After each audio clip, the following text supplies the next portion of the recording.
Inspirada em fatos desconhecidos da história, vamos conhecer dois casos surpreendentes que vão nos fazer pensar no improvável sobrenatural. O relato de hoje aconteceu há muito tempo, mais precisamente em 1912. É muito tempo para detalhar cada momento vivido por Thomas, uma criança de apenas 10 anos de idade. Mas a história começa assim. O menino vivia com seus pais numa fazenda e um dia foi brincar com os amigos perto de um lago.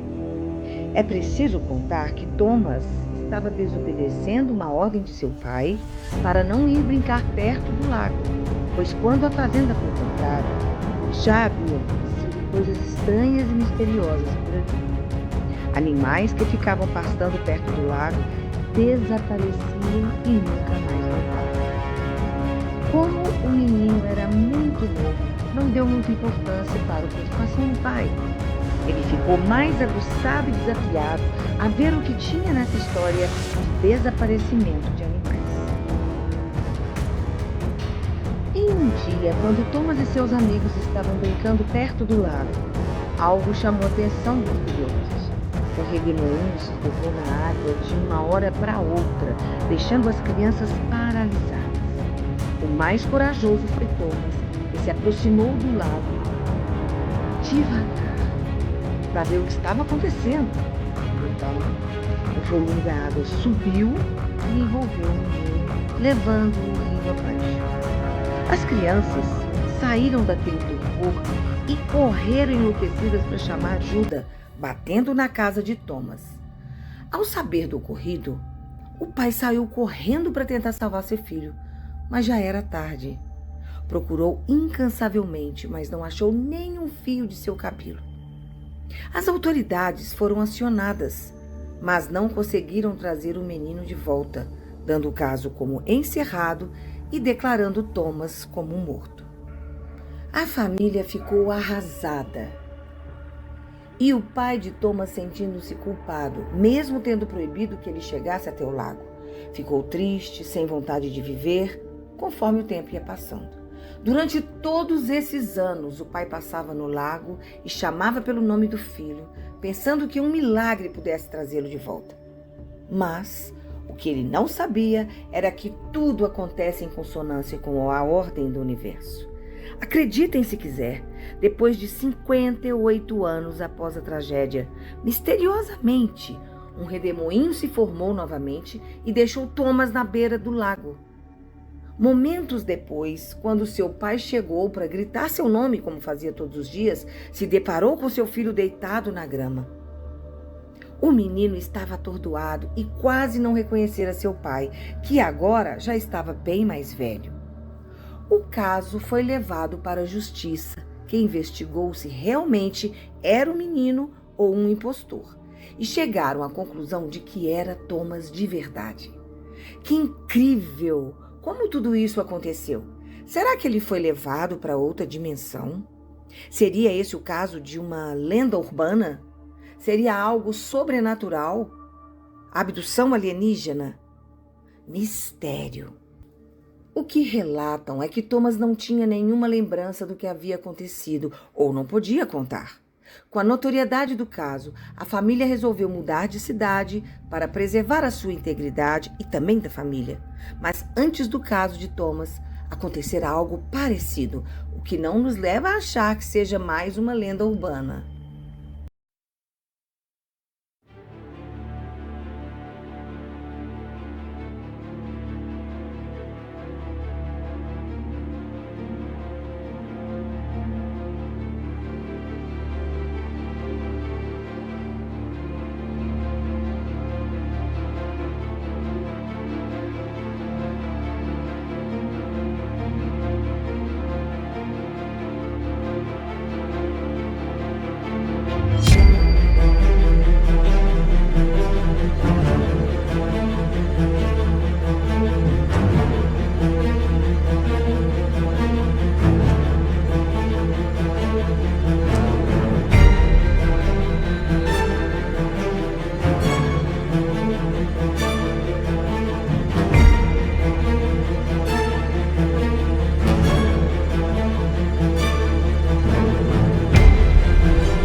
Fish Rock era conhecida por suas águas límpidas e tranquilas, até aquele dia fatídico. Era um dia comum, com turistas aproveitando o sol. Tina Webb, uma senhora de 77 anos, nadadora experiente e querida na comunidade local, iniciou sua rotina diária, como sempre, indo nadar no mar calmo de Fish Rock. Entrou na água para se refrescar, com sua touca vermelha característica, e avançou cerca de 60 metros da costa. Em segundos, o cenário paradisíaco virou palco de pânico, quando gritos cortaram o ar. Testemunhas relataram ter visto uma barbatana cortando a água. Em segundos, o mar se tingiu de vermelho. Um tubarão branco com cerca de 6 metros atacou com violência. Foi tudo muito rápido. Equipes de resgate vasculharam a área com barcos, mergulhadores e até helicópteros. Apenas a touca vermelha de Tina ficou boiando. O corpo nunca foi encontrado. Testemunhas relataram ter visto uma sombra cortando a água com rapidez assustadora. Um tubarão branco havia atacado brutalmente e sua presa era a senhora Tina, que foi morta enquanto nadava. O resgate foi acionado, mas já era tarde. Restaram apenas fragmentos da tragédia e o silêncio que tomou conta da praia após o horror. Especialistas vieram de várias regiões do país para investigar. As autoridades fecharam temporariamente o acesso ao mar. Reportagens correram o mundo e Fish Rock, antes símbolo de paz, foi lembrada como palco de uma tragédia tão rara quanto aterrorizante. O ataque deixou a comunidade de luto e alerta. Enquanto o mar continua devolvendo ondas, a ausência da senhora Tina agora faz parte da memória de Fish Rock. O incidente chocou moradores e turistas e reacendeu o debate sobre segurança nas praias da região. Segundo testemunha, foi tudo muito rápido. A gente viu uma barbatana enorme, depois um redemoinho na água. Quando o mar se acalmou, a touca vermelha dela estava flutuando sozinha. Até hoje, muitas perguntas persistem. Por que o tubarão estava ali? Havia sinais ignorados? E o mais inquietante, poderia acontecer de novo? Autoridades marinhas destacaram que, embora raros, esses ataques podem ocorrer, especialmente em períodos de maior presença de focas e cardumes que atraem tubarões para áreas próximas da costa. O mistério de Versalhes. Quando o passado volta a respirar. Em agosto de 1901, duas mulheres britânicas, professoras respeitadas da Universidade de Oxford, caminhavam pelos jardins de Petit Trianon, em Versalhes, um retiro pessoal de Maria Antonieta. Charlotte Anne Moberly e Eleanor Jourdain buscavam apenas uma tarde tranquila, mas o que encontraram mudou suas vidas, e talvez a própria ideia do tempo. Prepare-se para uma viagem no tempo, literalmente. O caso de Charlotte e Eleanor é um dos relatos sobrenaturais mais intrigantes do século XX. Elas contaram que subitamente o ar pareceu pesar, o silêncio caiu sobre o jardim como um vento, e as cores ao redor perderam a vivacidade. Navegaram vivenciaram uma espécie de desvio temporal. Segundo elas, o ambiente ao redor mudou completamente, ficou silencioso, opressivo e estranho, como se o tempo tivesse parado e elas tivessem sido transportadas para o passado. Figuras vestidas à moda do século XVIII surgiram nos passados. Uma mulher de olhar bem escuro, feições finas desenhadas no óleo. Moberly juraria anos depois que aquela mulher era uma mulher. Mas como seria possível? A rainha da França foi executada em 1793. Haviam construções que não existiam mais na época. Tudo parecia intensamente real, mas ao mesmo tempo fora do lugar. As professoras deixaram Versalhes com forças perturbadas. Dias se passaram até que se sentiram prontas para conversar sobre o prazer das pessoas. Separadamente, anotaram o que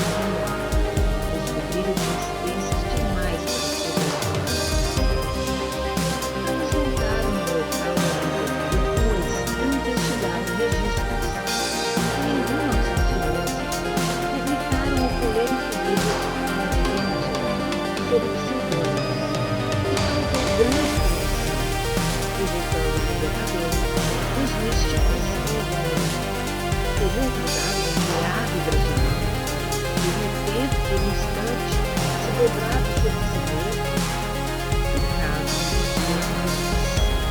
dos céticos sugerem que foi uma alucinação compartilhada, difusão geográfica, ou até exterior. Espiritualistas acreditam que elas vivenciaram o fenômeno de retropropulsão, uma espécie de clarividência do passado.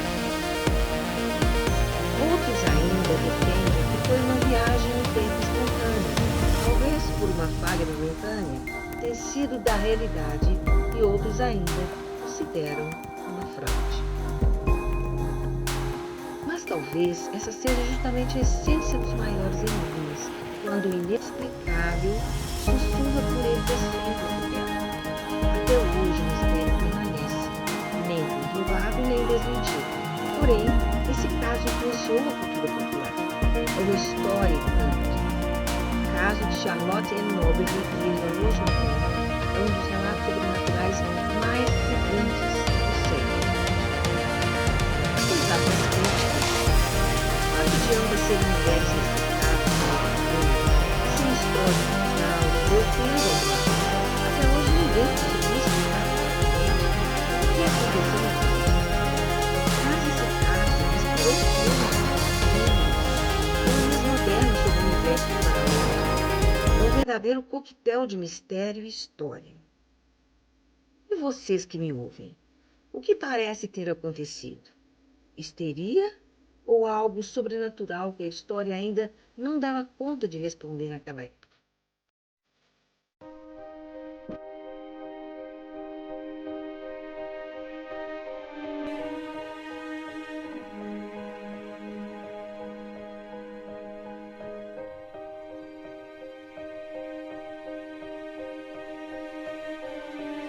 A procissão das almas de Mariana, em Minas Gerais, é uma das manifestações mais misteriosas e fascinantes do folclore brasileiro.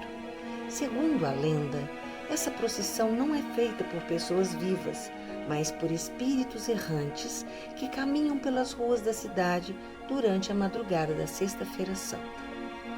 Dizem que quando ela acontece de verdade, os sinais são inconfundíveis: um vento frio, repentino, um arrepio na espinha e o cheiro forte de vela queimada. Se isso acontecer, o conselho é claro: não olhe pela janela, não importa o que ouça. Quem desobedecer pode receber uma vela deixada por uma das almas, e no dia seguinte, essa vela se transforma em um osso humano. A tradição foi resgatada por moradores na década de 70 e hoje é encenada como uma procissão simbólica. Os participantes vestem túnicas brancas com capuzes, carregam velas, arrastam correntes e entoam cantos fúnebres pelas ruas do centro histórico. Até a própria morte aparece com foice e tudo.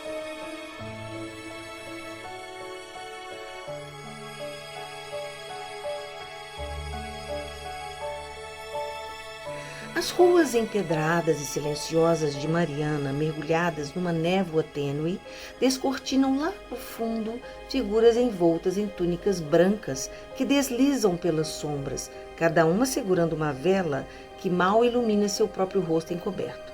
O som arrastado de corrente se aproxima. A morte caminha entre eles, imponente, empunhando sua foice. Nenhum som além dos cantos fúnebres ecoam entre as paredes coloniais adormecidas. Os sinos da antiga Catedral de Mariana já haviam silenciado, mas um murmúrio soturno ecoava nas esquinas de pedra úmida. Era madrugada de Sexta-feira Santa. A neblina rastejava como véu de fantasma, e o frio mordeu a pele dos poucos que ainda se aventuravam a vigiar o sono da cidade. Foi então que as almas começaram a aparecer, surgindo uma a uma, como sombras esculpidas pela escuridão. Vestiam túnicas brancas, todas iguais, os rostos encobertos por capuzes que não deixavam ver olhos, boca ou expressão. Cada uma carregava uma vela acesa, e o fogo tremeluzente parecia hesitar, como se temesse queimar para sempre. As correntes se arrastavam sobre o chão secular. O som era metálico, antigo, e com ele vinham os cantos. não alegres como os da Semana Santa, mas um lamento baixo, em latim esquecido, como se as vozes nunca tivessem parado de cantar. Ao centro vinha ela, a morte. Túnica negra, foice longa e o olhar que ninguém ousava encontrar. Ela não precisava cantar, sua presença bastava. Numa janela entreaberta, uma vela se apagou sozinha. E naquele instante, uma moradora curiosa sentiu um calafrio subir pela espinha.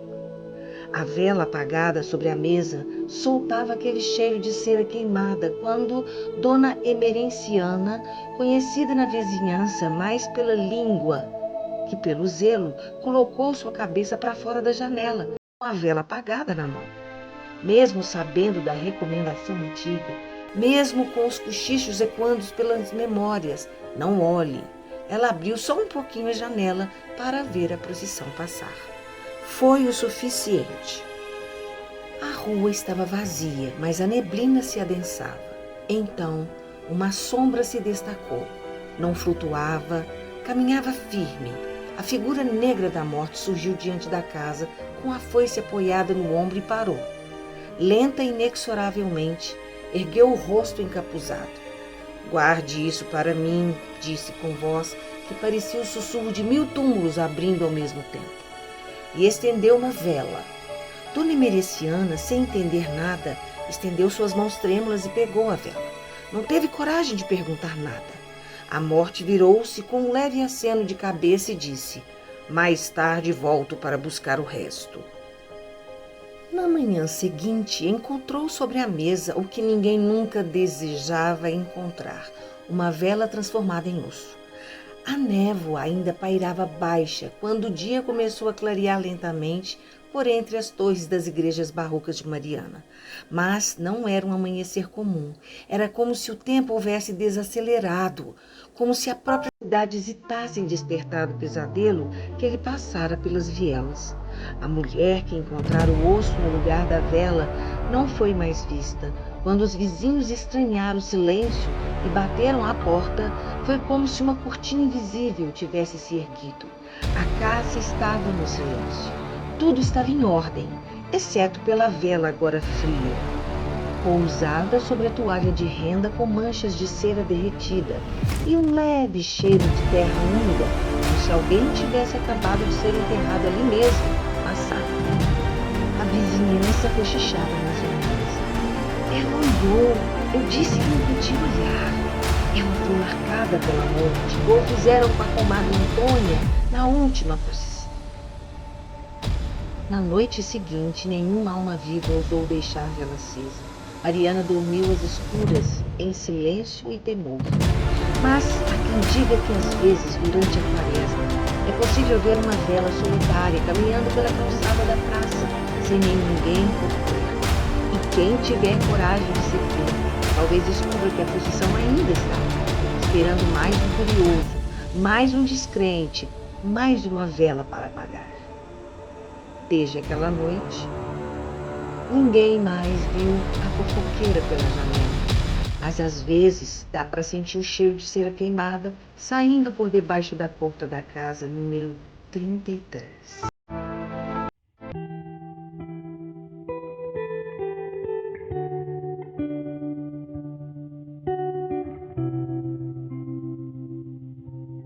Nem mesmo os pacientes terminais pensam que vão morrer um dia ou dois, em uma semana talvez, mas só quando esta semana particular for a próxima semana.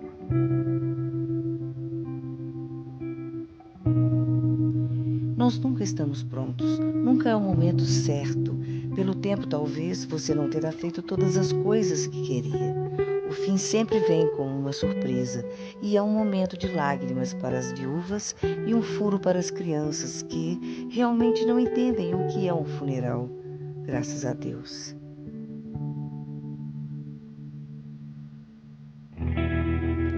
Foi diferente com meu pai. Não, na verdade sua morte foi ainda mais inesperada. Ele tinha apenas 27 anos, a mesma idade que me reivindicou a vida de vários músicos famosos. Ele era jovem, muito jovem. Meu pai não era um músico e nem uma pessoa famosa. O câncer não escolhe suas vítimas.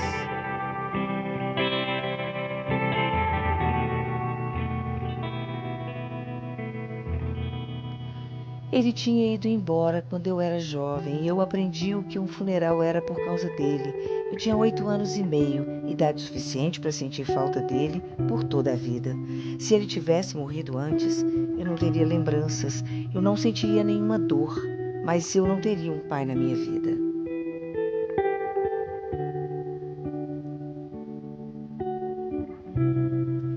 E eu tinha um pai que era firme e divertido, alguém capaz de dizer uma piada no meu velório. Dessa forma eu não me sentiria tão mal. Alguém que me beijou na testa antes de ir dormir, um hábito que eu passei para os meus filhos.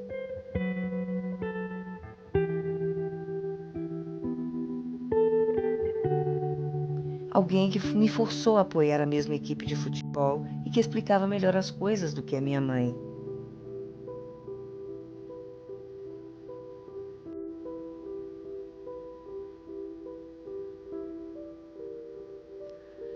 Um pai assim é alguém que não se perde. Ele nunca me disse que ia morrer, mesmo quando estava deitado em uma cama de hospital, com tubos por toda parte.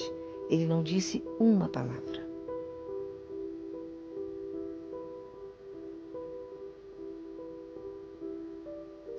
Meu pai fez planos para o próximo ano, embora ele soubesse que não estaria por perto no próximo mês. No próximo ano, iríamos pescar, viajaríamos, visitaríamos lugares que nunca estivemos. No próximo ano seria um ano maravilhoso. Viveríamos o mesmo sonho.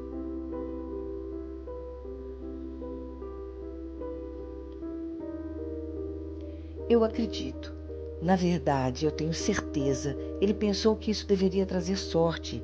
Ele era um homem supersticioso. Pensar no futuro era a forma como ele achava para manter a esperança viva. Quando me fez rir até o fim. E ele sabia disso, ele não me disse, ele não me viu chorando. E de repente o ano seguinte acabou, antes mesmo de começar. Minha mãe me pegou na escola e fomos para o hospital. O médico contou a notícia com toda a sensibilidade que os médicos perdem ao longo do tempo. Minha mãe chorou, ela tinha um pouquinho de esperança, como eu disse antes, todo mundo tem. Sentiu o golpe, o que isso significa? Não era apenas uma doença irregular, o tipo de doença que os médicos curam com um simples remédio.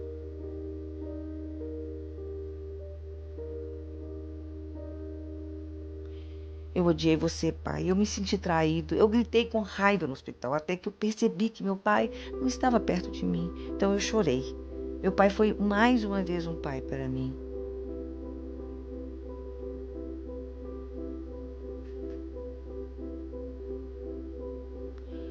Com uma caixa de sapatos debaixo do braço, uma enfermeira veio me consolar. A caixa estava cheia de envelopes selados com instruções no local do endereço. Eu não conseguia entender exatamente o que estava acontecendo. A enfermeira então me entregou uma carta, a única carta que estava fora da caixa.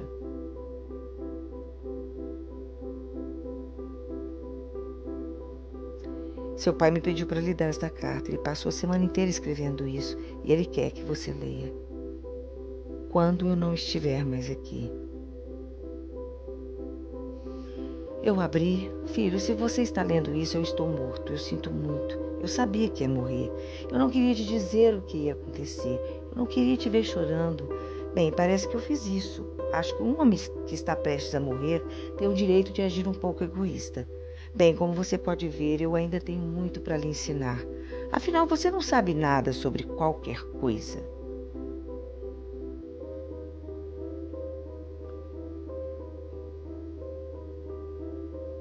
Então eu escrevi estas cartas para você. Você não deve abri-las antes do momento certo, ok? Esse é o nosso acordo. Eu te amo. Cuide da sua mãe. Você é o homem da casa agora. Amor, pai.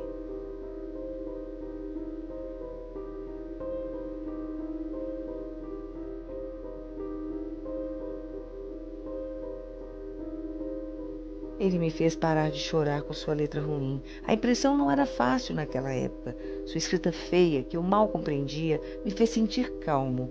Isso me fez sorrir. Foi assim que meu pai fez as coisas, com uma piada em velório.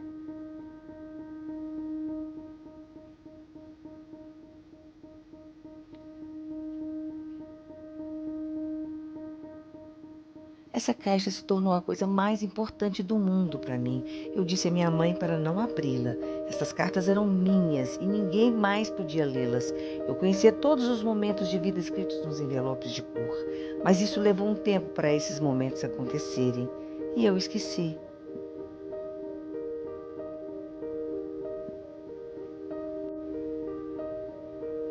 7 anos mais tarde, depois que nos mudamos para um novo lugar, eu não tinha ideia onde tinha colocado a caixa, não conseguia me lembrar. E quando não nos lembramos de algo, geralmente não nos importamos. Se algo se perde em sua memória, isso não significa que você perdeu, simplesmente não existe mais.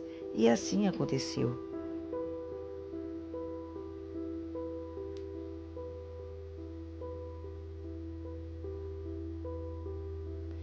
Minha adolescência e o novo namorado de minha mãe desencadearam o que meu pai havia previsto há muito tempo. Minha mãe tinha vários namorados e eu sempre entendi. Ela nunca mais se casou. Eu não sei por quê, mas eu gosto de acreditar que meu pai tinha sido o amor de sua vida.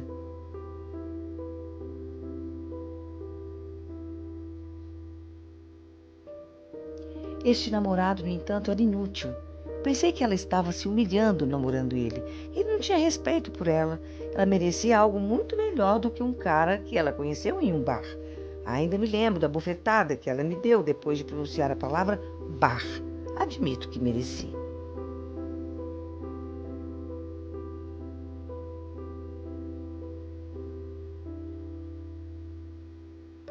Aprendi isso ao longo dos anos. Naquela época, quando minha pele ainda estava ardendo pela bofetada, lembrei-me da caixa das letras. Lembrei-me de uma carta específica que dizia: quando você tiver a pior briga com a sua mãe. Entrei no meu quarto procurando pela carta, que me rendeu outro tapa na cara. Encontrei a caixa dentro de uma mala deitada em cima do guarda-roupa. O limbo.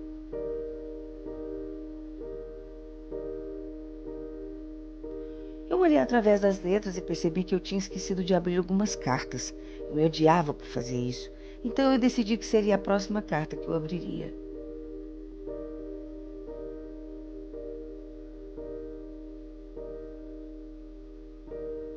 Veio logo a seguir no pacote uma carta que eu estava esperando para abrir muito em breve. Eventualmente, eu encontrei o que estava procurando. Quando você tiver a pior briga com a sua mãe, agora, peça desculpas. Eu não sei por que você está brigando e eu não sei quem está certo, mas eu conheço sua mãe. Portanto, um pedido de desculpas humilde é a melhor maneira de superar isso. Estou falando de um pedido de desculpas sincero. Ela é sua mãe, garoto. Ela te ama mais do que tudo neste mundo. Você sabe que ela passou por um parto natural porque alguém lhe disse que seria o melhor para você? Você já viu uma mulher dando à luz?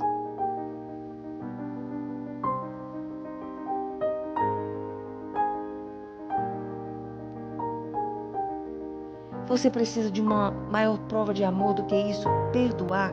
Meu pai não era um grande escritor. Ele era apenas um funcionário de banco. Mas suas palavras tiveram um grande impacto em mim. Eram palavras que traziam mais sabedoria do que todos os meus 15 anos de idade na época. Corri para o quarto de minha mãe e abri a porta. Eu estava chorando quando ela virou a cabeça para me olhar nos olhos.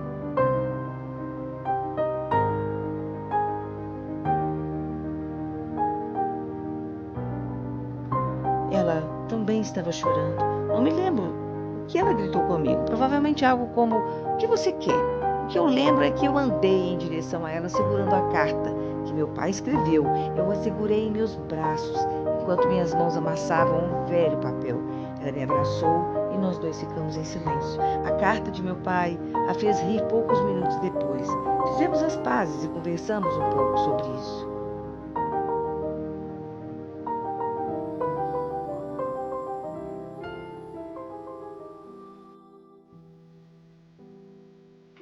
Ela me contou sobre alguns de seus hábitos mais excêntricos, como comer salame com morangos. De alguma forma eu senti que ele estava sentado ao nosso lado. Eu, minha mãe e um pedaço do meu pai. Um pedaço que ele deixou para nós, em um pedaço de papel. Foi bom.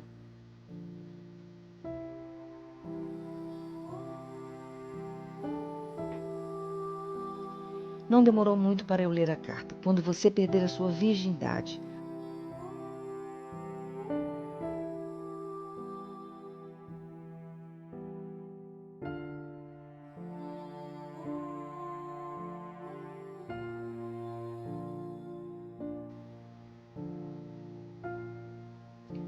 quando você der seu primeiro beijo. Quando você perder a virgindade. Meu pai me seguiu por toda a minha vida. Ele estava comigo embora não estivesse perto de mim. Suas palavras fizeram o que ninguém mais pôde. Elas me deram força para superar inúmeros momentos desafiadores da minha vida. Ele sempre encontraria uma maneira de colocar um sorriso no meu rosto quando as coisas parecessem sombrias, ou clarear minha mente durante aqueles momentos de raiva.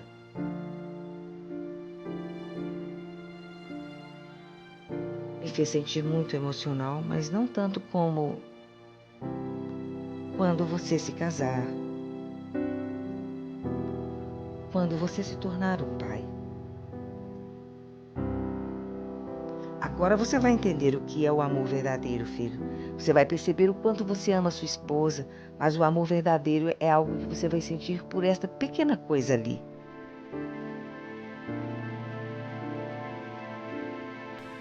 Eu não sei se é um menino ou uma menina. Eu sou apenas um cadáver. Eu não sou um adivinho. A carta mais dolorosa que li em toda a minha vida foi também a carta mais curta que meu pai escreveu. Enquanto ele escreveu essas cartas, 4 palavras, acredito que ele sofreu tanto quanto eu neste momento. Demorou um tempo, mas finalmente eu tive que abrir.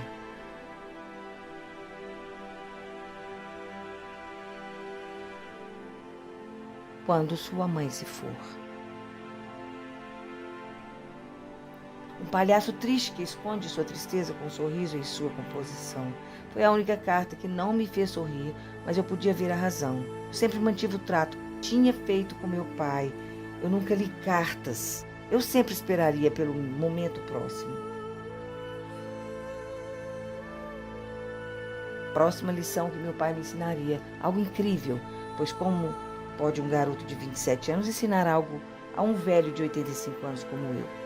Agora que eu estou deitado em uma cama de hospital, com tubos no meu nariz e minha garganta, graças a este maldito câncer, eu corro meus dedos no papel desbotado da única carta, cujo título é quase imperceptível pela ação do tempo no envelope.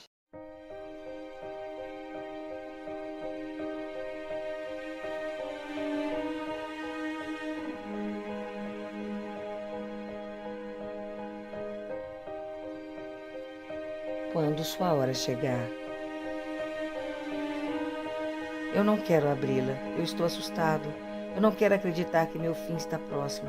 É uma questão de esperança, sabe? Ninguém acredita que vai morrer. Eu respiro fundo e abro o envelope.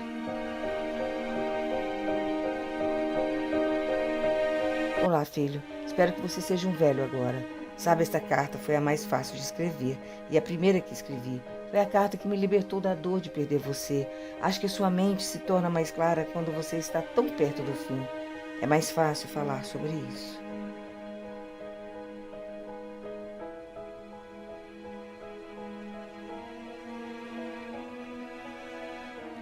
Nos meus últimos dias que eu pensei sobre a vida que eu tinha, tive uma vida breve, mas muito feliz. Eu era seu pai e o marido de sua mãe. O que mais eu poderia pedir? Isso me deu paz no espírito. Agora você faz o mesmo. Meu conselho para você: você não precisa ter medo. PS, eu sinto sua falta.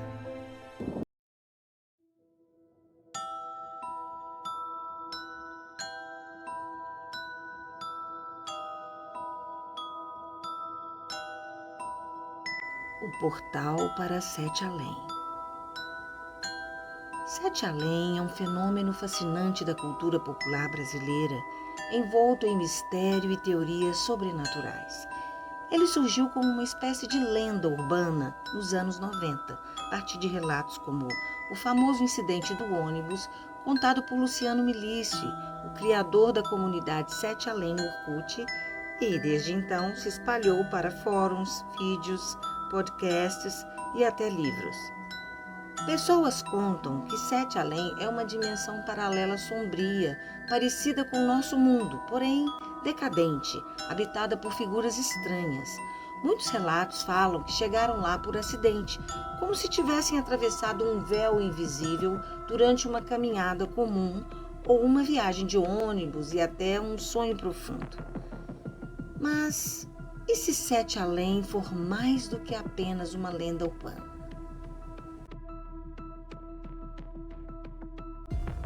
Em uma vila esquecida entre colinas envoltas por névoa, há uma casa que ninguém ousa habitar há mais de 100 anos. Ela permanece intacta, como se esperasse por algo.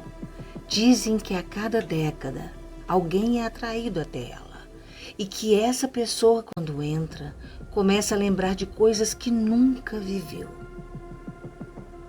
Clara, uma restauradora de arte antiga, é contratada para reformar a casa, sem nunca ter ouvido falar da vila. Quando chega, se vê diante de uma casa esquecida pelo tempo, envolta em mistério e névoa, porém tudo lhe parece familiar demais. Dizem que nas noites de neblina espessa, quando o vento sopra, como se sussurrasse segredos, alguém pode ver uma tênue luz na janela da velha mansão. Lá dentro, pendurado na parede mais oculta da casa, está o quadro amaldiçoado. Ninguém sabe quem pintou, nem como foi parar ali, mas todos na cidade juram que ele se move. Alguns contam que a figura retratada, antes apenas uma silhueta abstrata, vai tomando forma ao longo dos anos. Já tem olhos agora. Outros dizem que viram seu próprio reflexo, mas distorcido, envelhecido ou morto. Uma vez, um grupo de curiosos entrou na casa para ver o quadro. Só um voltou e ele nunca mais falou. O corvo que sempre está empoleirado ali, dizem que é um guardião, ou talvez um prisioneiro da maldição.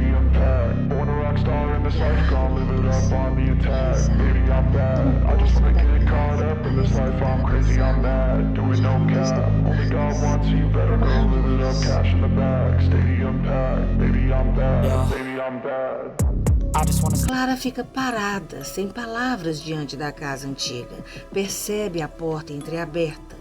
Quando se aproxima, entra e aos poucos percebe alguns objetos estranhos. Um quadro empoeirado com o rosto riscado, um espelho que reflete algo que não está no cômodo, uma carta sem data escrita em sua própria caligrafia. Dentro da casa, o ar era denso, carregado de madeira úmida e lembranças não ditas. O chão de tábuas rangia sob seus pés, como se reclamasse sua presença. À sua frente, pendurado em uma parede desbotada, havia um enorme retrato antigo, um homem de rosto severo, vestindo um terno do século XIX. Mas os olhos pareciam ter sido riscados com algo afiado em várias direções, como se alguém quisesse impedir que fossem vistos. Há uma luz tênue, filtrada, vindo de uma porta entreaberta à direita, e sobre um aparador de mármore repousa um envelope endereçado a Clara. Ao fundo, um velho relógio parado no tempo. Clara encontra atrás da porta iluminada um cômodo com espelhos, uma atmosfera intrigante. Ela sabe que os espelhos são portais perfeitos para contato de outras dimensões. Contudo, o reflexo não mostra um ambiente, mas parece ter algo que reflete para dentro dele. Muito estranho. A jovem sente um impulso para entrar dentro do espelho, algo além da sua vontade. De repente, tudo fica escuro e parece estar em outro lugar. Sua realidade parece começar a se desfazer. Ela acaba de atravessar o espelho e despertar em Sete Além, onde o crepúsculo nunca termina e tudo parece um sonho à beira do colapso. Confusa, percebe que o local onde tudo parece familiar, mas não é.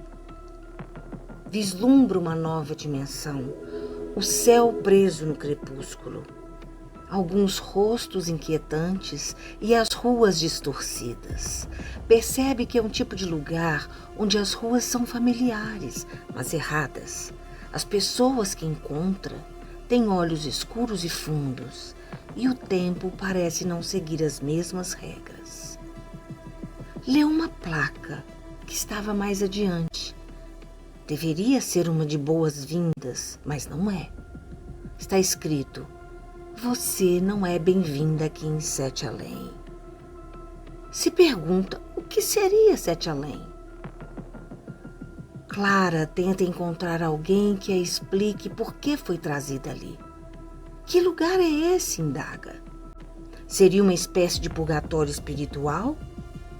Parece um refluxo do mundo real que deu errado.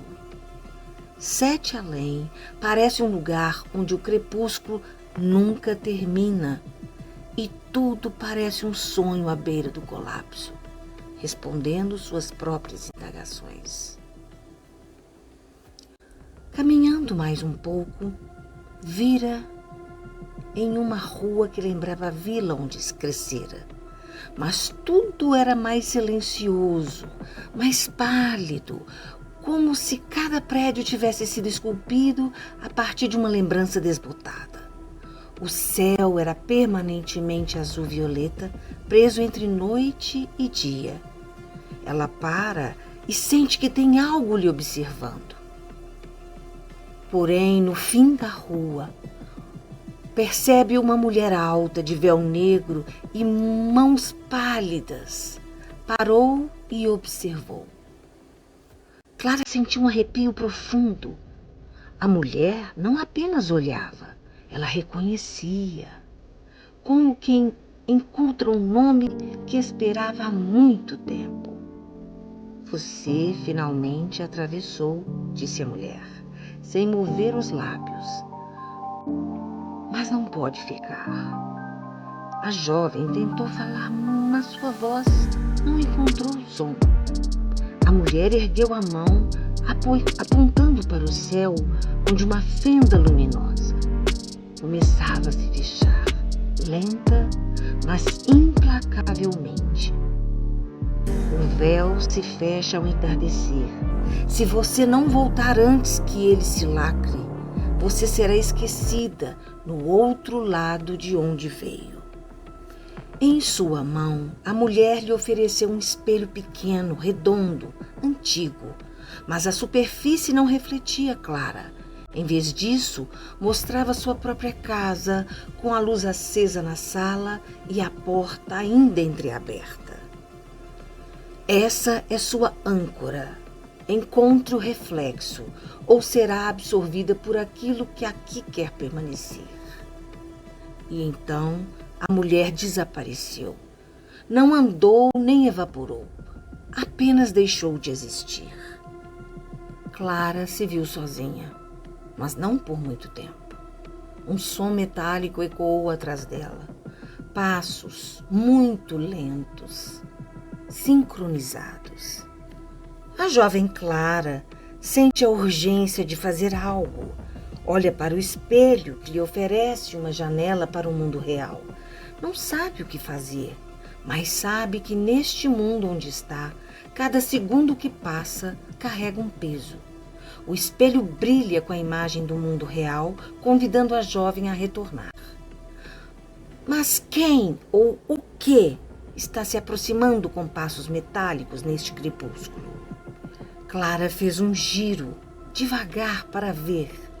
O som metálico ecoava cada vez mais perto, mas não parecia de passos humanos. Era ritmado, mecânico, como se algo arranhasse o céu com cada pisada. Na névoa azulada de Sete Além, 3 figuras se formaram. Elas usavam roupas parecidas com trajes formais antigos, mas estavam distorcidas, como se fossem reflexos de uma lembrança desfocada. Os rostos eram pálidos também, e os olhos não tinham pupilas. Eram inteiramente escuros, como abismos calmos e insondáveis. E ainda assim, um deles sorriu ao ver Clara. Você quase nos escapou da outra vez, murmurou a figura em uma voz que ecoava pelo vento. Mas agora Sete Além reconhece você. Clara segurou o espelho com força. A imagem nele começou a tremer. Sua casa, seu mundo já estava mais longe. A mulher que a alertara disse que o véu se fecha ao entardecer e o crepúsculo ali seria eterno.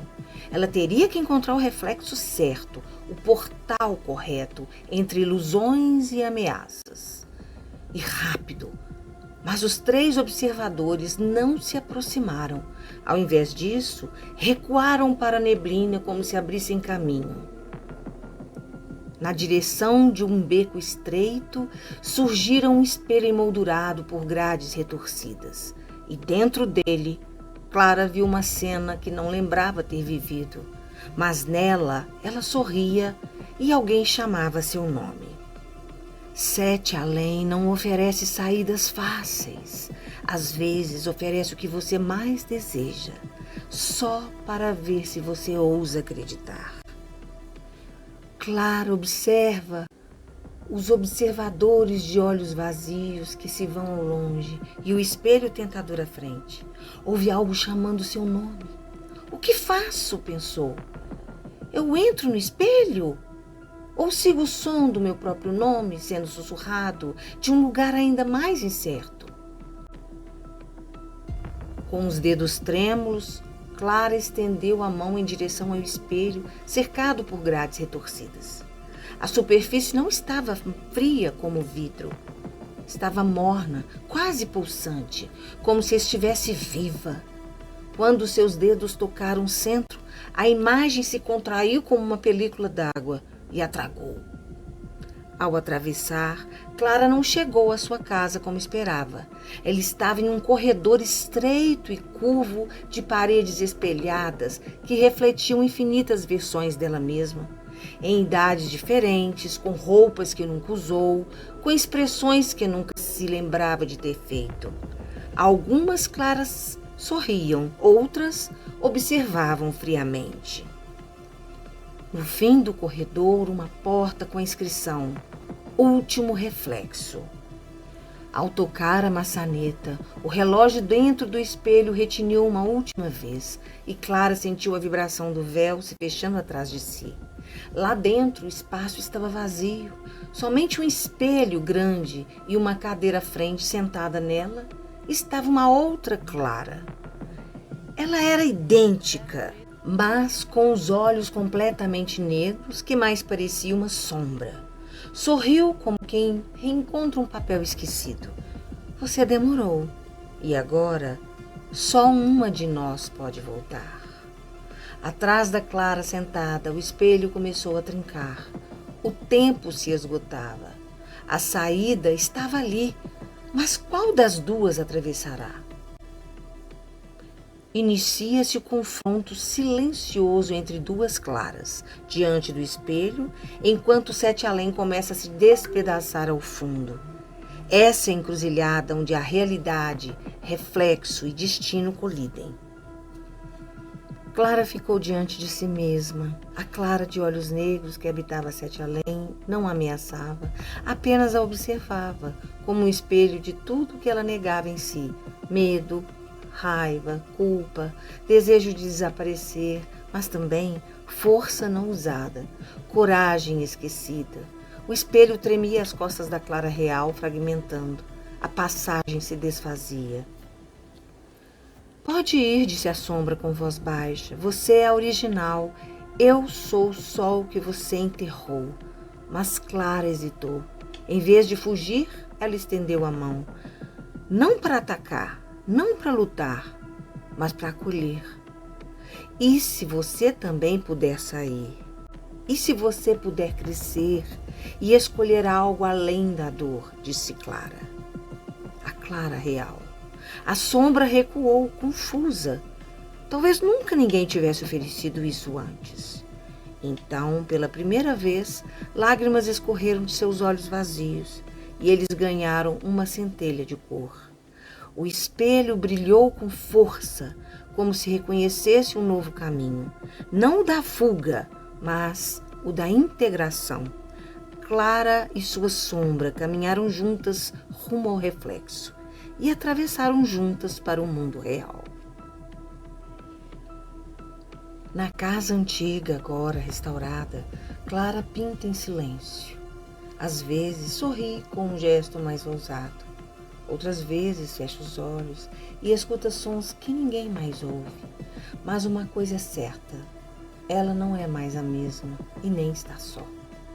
Na moldura do espelho da sala, às vezes, a outra Clara reflete, mas agora com olhos vivos e curiosos, esperando, crescendo. É um momento em que a sombra e a luz deixam de ser opostas para se tornarem inteiras. Não pense que este relato termina aqui. Há uma inquietação mágica que paira no ar, como se o espelho de Clara fosse mais do que um portal. Fosse um convite silencioso que permanece à espreita, esperando o próximo olhar curioso, o próximo toque distraído de outro alguém. Essa história nos deixa com a sensação de que Sete Além continua lá, observando em silêncio, pronto para chamar outra alma que precise se reencontrar ou se perder. Será que haverá um próximo a encontrar este espelho?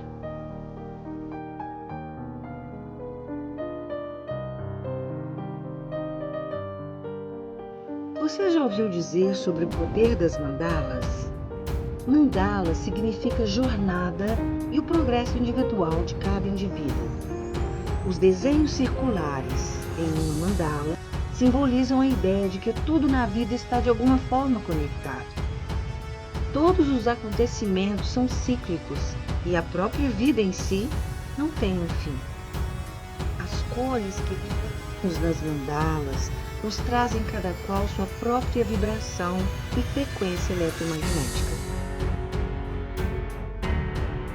Você pode meditar com símbolos, cristais, cubo de Metatron, considerando uma extensão da sua energia divina, representando a organização do caos e a manifestação da luz divina no plano material.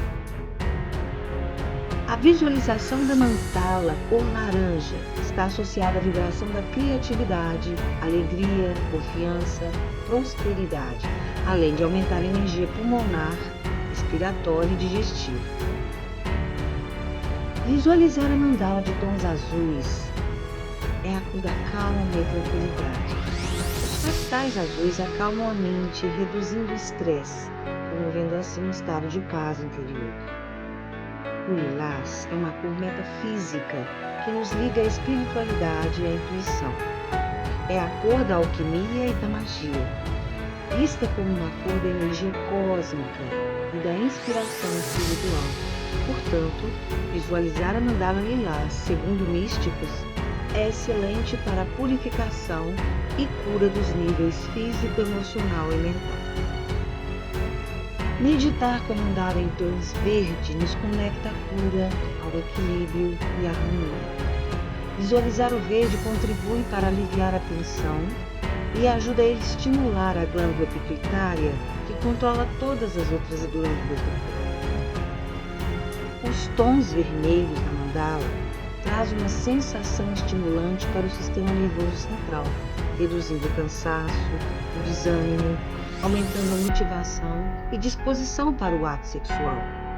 Além disso, o vermelho ativa e energiza os órgãos de todos os 5 sentidos: audição, tato, visão, olfato e paladar.